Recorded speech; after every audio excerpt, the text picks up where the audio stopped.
दैनिक सवेरा में आपका खैर मकदम। आज यहाँ के चीफ मिनिस्टर ने जो कदम उठाया है खासतौर पर असेंबली में और रिजोल्यूशन पास किया है, बात करने के लिए RLJP के chief spokes person Sanjay ji आज उमर अब्दुल्ला ने एक बहुत कदम उठाया है, एक अच्छा सा कदम है जिसमें हर कोई पार्टी उनके साथ दिया उन्होंने और उसको एक रिजोल्यूशन पास किया है। आप किस तरीके से? अच्छी बात है। ये जो अनफॉर्चुनेटली जो पहलगाम हुआ था वो हमारे ऊपर नहीं, वो देश के 140 करोड़ लोगों के ऊपर हमला हुआ था। और इन पर्टिकुलर जिस तरीके से हमारे घर में हमारे देश के लोग हमारे अपने परिवार के लोगों के ऊपर हमला किया, वो हमारे देश पर ही नहीं, वो हमारे रोजी रोटी पर अटैक किया पाकिस्तान ने। तो वो हम लोग कभी भी बर्दाश्त नहीं करेंगे। अगर मेरी रोजी रोटी पर कोई हमला करेगा तो मैं उसको बर्दाश्त नहीं करूंगा। मेरे देश के लोग अगर यहाँ पर एज पर्यटन आ रहे हैं, अपने आप को पूरा साल भर काम करने के बाद 10 दिन 15 दिन 20 दिन 5 दिन 1 हफ्ते के लिए अगर रिलैक्स करने के लिए आ रहे हैं, अगर उस रिलैक्सेशन में मेरा हमसाया मुल्क उनको हमला करेगा, ये समझ कर कि उसको गलत फहमी है बहुत लोगों की, हम लोग उसके साथ में नहीं है। हम लोग इंसानियत को प्यार मोहब्बत करते हैं और हम लोग इंसान है, हम जानवर नहीं है उनकी तरह। एक हमारी बहन जो बेचारी 6 दिन की दुल्हन थी, वो आपने कभी सोचा भी नहीं होगा, ख्वाब में भी उसने, तो क्या मैसेज यहाँ से जाएगी जहां हम पूरा वर्ल्ड पूरा दुनिया राजा महाराजा के टाइम से हमारे को मेहमान नवाज माना जाता था, और यही मेहमान नवाजी हमारी है। हम आदिल भाई की शहादत को भी हम लोग बहुत सिर आंखों पर इसलिए ले रहे हैं कि उस बेचारे ने हमारी मेहमान नवाजी अपनी जान देकर दिखाई। अकेला लड़ा उन मिलिटेंट से, आतंकवादियों से, जालिमों से, और अपनी जान दे दी। उस जान के माध्यम से उसने अपनी मेहमान नवाजी का नजराना दिखाया पूरे दुनिया को कि नहीं, हम मेहमान नवाज है, हम अपने मेहमान को कहीं कुछ होने नहीं देंगे।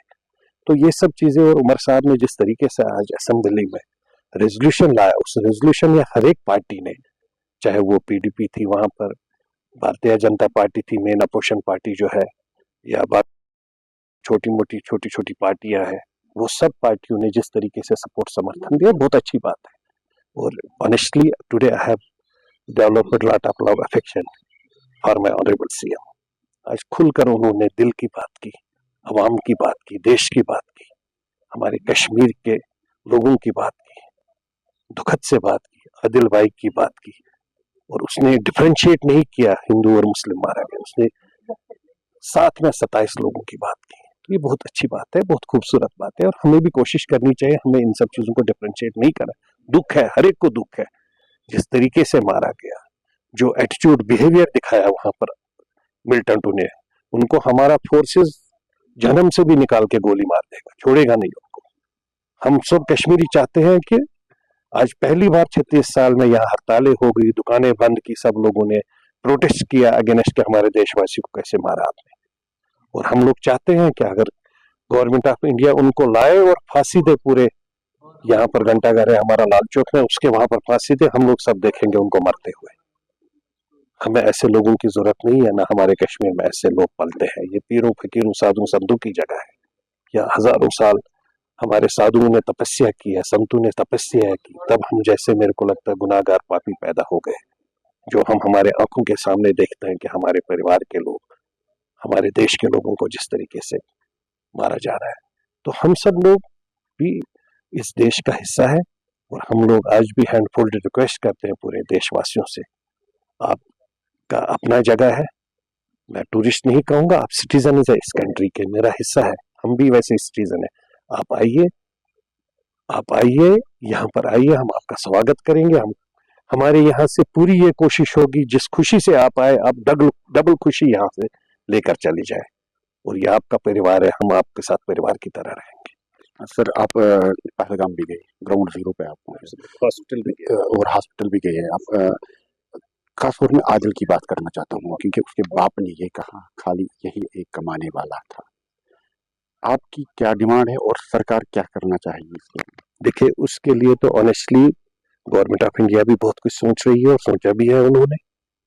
उसके लिए हमारी स्टेट गवर्नमेंट भी under the leadership of CM साहब, leader of opposition Bharatiya Janata party, वो भी मेरे हिसाब से सब कुछ सोच चुके हैं उसके लिए। अब मेरे माध्यम से मैं एक रिक्वेस्ट करना चाहता हूँ गवर्नमेंट ऑफ इंडिया को भी, आपके चैनल के माध्यम से, और स्टेट गवर्नमेंट को भी, कि उसको नेशनल अवार्ड दिया जाए, नेशनल अवार्ड और यहाँ से स्टेट अवार्ड भी उसको 15 अगस्त को दिया जाए उसके पेरेंट्स को उसके नाम से, जिस अवार्ड के माध्यम से जो हमारे कश्मीर में बाकी सब लोगों उनको एनकरेजमेंट मिलेगी कि जो उसने शहादत दे दी, जो उसने मेहमान नवाजी का तोहफा दे दिया एक टूरिस्ट को बचाते हुए। हम तो चाहते हैं कि हमारे वो जो बाकी सब 26 लोग थे उनको भी शहादत में ही लाया जाए, उनको भी शहादत का नाम मिले क्योंकि वो भी शहीद हो गए। लेकिन इसके लिए हम इसलिए कहते हैं कि ये उनके लिए मरा, ये भी अगर चाहता बाकी सब लोगों की तरह भाग जाता, ये भागा नहीं। इसने गन के ऊपर हमला किया, उस मिलिटेंट को, आतंकवादी को, जालिम के उसने हाथों को पकड़ा, गन लेना चाहा, बदकिस्मती से बेचारे को खुद को गोली लगी। तो इसलिए हम हमारी डिमांड ये रहेगी। सर ये भी देखने को मिला है, बहुत सारी वीडियो भी सामने आ गए हैं जो यहाँ के बाहर स्टूडेंट बच्चे पढ़ रहे हैं उनको मारा पीटा जा रहा है। मैं किसी और पार्टी की बात नहीं करूंगा, आपकी पार्टी जो है, आपकी पार्टी उनके लिए क्या कर रही है? ये देखिए, मैंने हर वक्त फ्रंट लिया है। जब पिछली बार पुलवामा का हो गया तो आई वॉज द पर्सन जो एक नेशनल चैनल में था, मैंने उसमें खुलकर बोला, वहां के एक सीनियर मोस्ट एंकर को जिसकी आवाज में इतना दम था कि देश उसकी आवाज सुनता था, मैंने उससे उस वक्त बुलवाया कि जिसने भी पुलवामा अटैक किया है उसके अगेंस्ट जो कार्रवाई करना है, जैसे कार्रवाई करना है, पूरा देश तैयार है। जम्मू कश्मीर भी चाहता है, इन पर्टिकुलर कश्मीर वैली भी चाहता है। लेकिन जो हमारे उस वक्त की बात कर रहा हूँ, बिजनेसमैन है, बच्चे हैं, जितने भी है, उनके ऊपर हमला ना के, और उसके माध्यम से उसने उस वक्त भी मैसेज दी। और इस बार भी मैंने जब नेशनल चैनल में गया, मैंने वहां भी हैंड फोल्डेड रिक्वेस्ट की। अनंतनाग में परसों गया, वहां पर मैंने नेशनल चैनल के माध्यम से मैसेज दी कि ये सब बच्चे हमारे हैं, ये सब बच्चों को अगर ये करना होता तो ये बाहर पढ़ने क्यों जाते, ये फिर अपने यहाँ पर ही दाएं बाएं चले जाते ना। ये पढ़ने लिखने के लिए गया, अपना कैरियर फ्यूचर बनाने के लिए किया। तो इसलिए हम सब लोगों के साथ में, और मैंने अपने यहाँ पर बदकिस्मती ये है कि जो बड़ी बड़ी बातें करते हैं आप वाले केजरीवाल बाबू और वो सब, ये सब ज्यादा से ज्यादा जो प्रॉब्लम हो रही है वो केजरीवाल की गवर्नमेंट में हो रही है। पंजाब में जो भी ज्यादा से ज्यादा बच्चों को नुकसान हुआ, बच्चों को हमला हुआ, वो केजरीवाल की गवर्नमेंट है।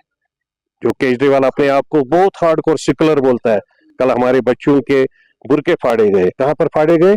पंजाब में। तो पंजाब में किसकी गवर्नमेंट है? केजरीवाल बाबू की।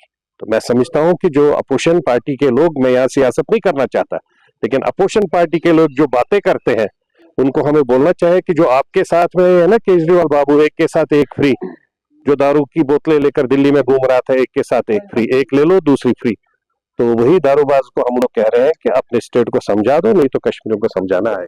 3 दहाइयों के बाद ये यहाँ देखने को मिला है, सभी लोग प्रोटेस्ट करने के लिए, चाहे वो मस्जिद थी, चाहे वो चौराहे थे, चाहे भी किसी भी पॉइंट उन्होंने या तो वहां पर प्रोटेस्ट हुआ है। आप खास तौर पर आप यहाँ के रहने वाले हैं, आपने भी बहुत कुछ सहा है, बहुत कुछ किया भी है कश्मीरियों के लिए, तो आप इसको किस तरीके से, क्या हम किस पोजीशन से आगे चल रहे हैं? देखिए, मैंने पहले ही वही बात की कि आज हमारे कौम ने, कश्मीर की जो सोसाइटी है, हिंदू मुस्लिम सिख ईसाई सब लोग जो है, आज सब सड़क पर आ गए। इसलिए नहीं आ गए कि आपने हमारी रोजी रोटी पर हमला किया, इसलिए आ गए कि आपने हमारी मेहमान नवाजी पर दाग बना दिया, आपने हमें दागी किया। हमारे पास जो मेहमान आए थे, हमारे परिवार के लोग हमारे पास मेहमान बनकर आए थे, आपने उन मेहमानों के ऊपर हमें दागी बना दिया।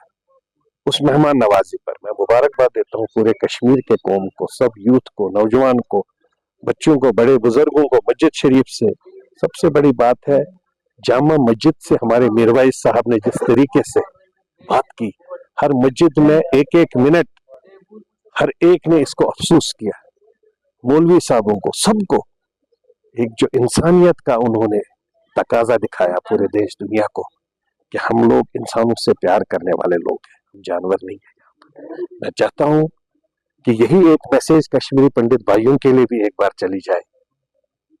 क्या पता कश्मीरी पंडित भाई वापस आने के बाद फिर से माहौल यहाँ वही खूबसूरत बने जो प्री 89 था। थैंक यू, इसके लिए हम भी उम्मीद है। थैंक यू सर, आपने बात की हमारे साथ, उसके लिए बहुत बहुत शुक्रिया। ये थे संजय जी, और इन्होंने सबसे बड़ी एक बात लास्ट पे जो बोली है कश्मीरी पंडित के बारे में, क्योंकि अगर वहाँ यहाँ पर वापस आ जाएंगे तो माहौल फिर से जो पुराना था वो बन सकता है। आप देखते रहिए दैनिक सवेरा, मुझे दे दीजिए इजाज़त। खुदा।